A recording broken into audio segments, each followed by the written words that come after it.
Olá, meu nome é Giovana Maia Diogo, eu faço parte do programa do Geek Júnior da UFLA de São Sebastião do Paraíso. Bom, o meu trabalho foi realizado junto com a ajuda do meu orientador, Jonathan Alves de Oliveira. E o tema dele era como é a participação feminina dentro da programação brasileira. Ao longo do ano, a gente realizou pesquisas e agora a gente vai compartilhar elas com vocês, junto com os resultados que obtemos. Primeiramente, queria falar para vocês que o Brasil é um país que está se destacando muito na área de desenvolvedores de softwares, né? Por quê? Porque está sendo um pilar estratégico que está dando uma grande resolução de problemas e para o avanço tecnológico e econômico dentro dessa área. Porém, esse grande avanço vem de qual parte? Dos homens ou das mulheres? Esse é o ponto que nós queremos chegar. Qual é a participação feminina dentro da programação brasileira? E esse é o tópico que a gente vai falar no nosso trabalho. Desafios e oportunidades. O que seria isso? Basicamente, quais foram os desafios que as mulheres têm que passar para entrar dentro da área da programação? São basicamente aqueles que todo mundo sabe, né? Que é a diferença de remuneração, né? A baixa participação de mulheres no setor.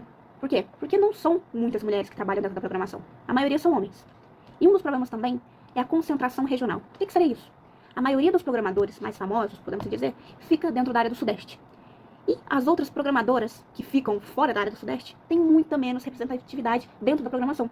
Por isso que a concentração regional também é um dos problemas que está tendo dentro da desigualdade da programação e das oportunidades das mulheres dentro da programação.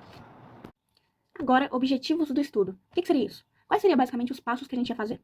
Primeiro, caracterizar desenvolvedores. Basicamente, a gente analisaria os perfis, como foto, nome, idade, para ver qual da maioria seria do sexo feminino ou masculino. Depois, investigar a participação feminina, para ver mesmo como é que é a representatividade delas, como é que elas atuam, né, nessa área. E 3, subsidiar políticas. Basicamente, a gente geraria reflexões para políticas públicas e iniciativas de inclusão e diversidade. Isso vai ser mais no final.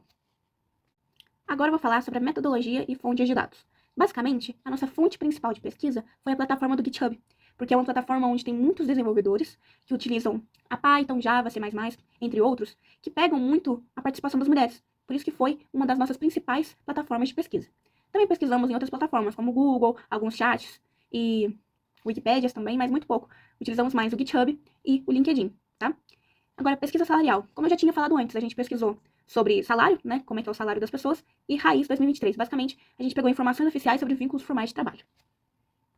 Então, né, como eu tinha falado antes, aqui a nossa análise qualitativa foi focada mesmo na presença feminina em plataformas do GitHub e do LinkedIn, que é onde mostra mais a participação delas como na área de trabalho, né, e a sua presença dentro dos softwares, né, que elas utilizam as ferramentas como Python, Java, C++, a gente utilizou a autoria e liderança de projetos, contribuições de SUS e discussões e produção de artigos e tutoriais. O que seria isso? Basicamente, os trabalhos que elas fizeram, entendeu? Onde elas mais, como eu posso dizer, qual a área que elas mais atuam, né? Como da ISUS dentro do GitHub. Bom, agora eu vou falar um pouco dos resultados dessa pesquisa. A concentração regional, eu tinha falado um pouco antes para vocês, que dentro da região sudeste existe mais programadores do que nas outras regiões, fazendo com que tenha muito mais desvalorização de pessoas, como do norte, nordeste, sul, muitas vezes desvalorizando o próprio dinheiro deles. E isso junta mulheres e homens, essa observação. Já nos resultados da participação feminina, posso falar para vocês que aumentou sim, e é evidente. Ligado a anos passados, era muito menor a participação feminina. Porém, agora, ligado ao total, é ainda apenas 7%. Mas antes era menor, então é algo a se dizer que é bom, né? Mas esses 7% são ligados ainda por muita preocupação por mulheres ainda desistirem, né? Porque existem obstáculos como falta de respeito, falta de mentoria, representatividade, isso fazem elas desistirem no meio do caminho dessa fonte de trabalho. E quando elas ainda continuam nessa área, elas ainda são líderes de projetos ligados dentro da plataforma do GitHub. Então é algo bom, pode se dizer. Agora, a conclusão do meu trabalho seria o quê? O setor de programação brasileiro ele está em expansão sim, e o perfil predominantemente dele é do masculino e concentrado no Sudeste. Porém, o ponto nosso é o feminino. E o que seria a conclusão dele? O feminino está aumentando sim, porém ainda muito escassa em ligação dos homens. Por isso que a gente gerou uma reflexão, né? Que era um pouquinho que a gente ia pegar na nossa pesquisa. Qual é a reflexão que a gente deveria ter? Por que a gente deveria abrir os olhos em relação às mulheres dentro da programação? Porque a gente tem que incentivar a diversidade, promover a inclusão, garantir uma equidade de mulheres e grupos subrepresentados, fazer com que várias pessoas tenham as mesmas oportunidades de trabalho e que mostrem as suas ideias para o mundo e para o Brasil, né? Por isso que a diversidade impulsiona a inovação e o desenvolvimento sustentável.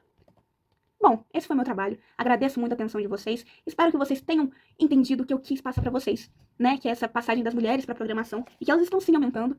Entenderam? Muito obrigada.